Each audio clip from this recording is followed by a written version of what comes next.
ఈ జనరక్షణ సమితి అనేది జగన్మోహన్ రెడ్డి పరిరక్షణలో జరుగుతున్నటువంటి సమితి అని, జనరక్షణ సమితి ఆధ్వర్యంలో ఏ హత్య జరిగినప్పటికీ అది జగన్మోహన్ రెడ్డి కౌంట్లో జమ చేయాల్సి వస్తుందని నేను మనవి చేస్తున్నాను. 2004 సెప్టెంబర్ 7వ తేదీ పరిటాల రవీంద్ర అనుచరుడు తగరకుంట ప్రభాకర్ హత్య జరిగింది. 2004 సెప్టెంబర్ 13వ తేదీ వెంకటాపురం ఇంట్లో మీడియాతో మాట్లాడాడు రవీంద్ర. మా పార్టీకి సంబంధించినటువంటి మా సహచరుల్ని 16 మంది దాకా కాంగ్రెస్ పార్టీ గుండాలు హతమార్చారు. ఇందులో జగన్మోహన్ రెడ్డికి సూరికి మధ్యవర్తిగా వ్యవహరిస్తున్న వ్యక్తి మంగళ కిష్టప్ప, నేటివా పులివిందల. ఇతను జగన్మోహన్ రెడ్డికి చాలా సన్నిహితుడైనటువంటి విషయం కూడా ఎన్నోసార్లు పత్రికల్లో ప్రచురితమైంది.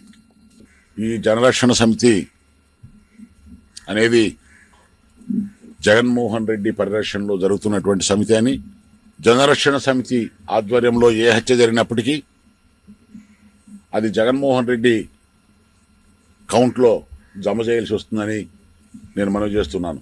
2004 సెప్టెంబర్ 7వ తేదీ పరిటాల రవీంద్ర అనుచరుడు తగరకుంట ప్రభాకర్ హత్య జరిగింది.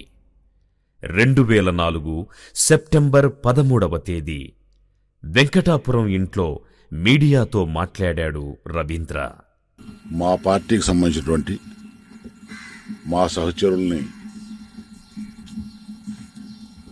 16 మంది దాకా కాంగ్రెస్ పార్టీ గుండాలు హతమార్చారు. ఇందులో జగన్మోహన్ రెడ్డికి సూరికి మధ్యవర్తిగా వ్యవహరిస్తున్న వ్యక్తి మంగళ కిష్టప్ప, నేటివా పులివిందల. ఇతను జగన్మోహన్ రెడ్డికి చాలా సన్నిహితుడైనటువంటి విషయం కూడా ఎన్నోసార్లు పత్రికల్లో ప్రచురితమైంది. ఈ జనరక్షణ సమితి అనేది జగన్మోహన్ రెడ్డి పరిరక్షణలో జరుగుతున్నటువంటి సమితి అని, జనరక్షణ సమితి ఆధ్వర్యంలో ఏ హత్య జరిగినప్పటికీ అది జగన్మోహన్ రెడ్డి కౌంట్లో జమ చేయాల్సి వస్తుందని నేను మనవి చేస్తున్నాను. 2004 సెప్టెంబర్ 7వ తేదీ పరిటాల రవీంద్ర అనుచరుడు తగరకుంట ప్రభాకర్ హత్య జరిగింది.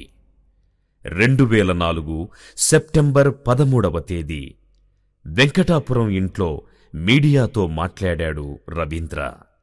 మా పార్టీకి సంబంధించినటువంటి మా సహచరుల్ని 16 మంది దాకా కాంగ్రెస్ పార్టీ గుండాలు హతమార్చారు. ఇందులో జగన్మోహన్ రెడ్డికి సూరికి మధ్యవర్తిగా వ్యవహరిస్తున్న వ్యక్తి మంగళ కిష్టప్ప, నేటివా పులివిందల.